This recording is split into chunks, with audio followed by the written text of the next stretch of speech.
প্রাসঙ্গিকতা এবং এর ভবিষ্যৎ করণীয় সেটা নির্ধারণে ছাত্র সমাজ তারা ঠিক করবে যে তারা কী ধরনের ভবিষ্যৎ চায় নিজেদের জন্য।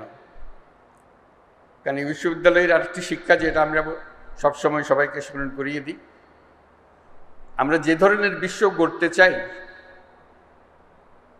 সে বিশ্ব গড়ার ক্ষমতা আমাদের আছে, সকল মানুষেরই আছে। কিন্তু আমরা গতবাঁধা পথে চলে যাই বলে আর নতুন পৃথিবীর কথা আমরা চিন্তা করি না।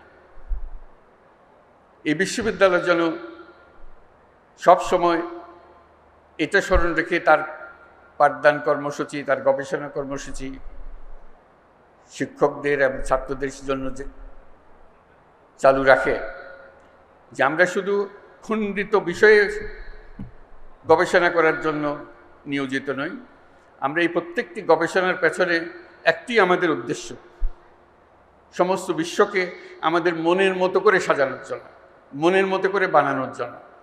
আমাদের যদি সেই লক্ষ্য না থাকে তাহলে এগুলো গন্তব্যবিহীন গবেষণা, গন্তব্যবিহীন শিক্ষাতে পরিণত হবে।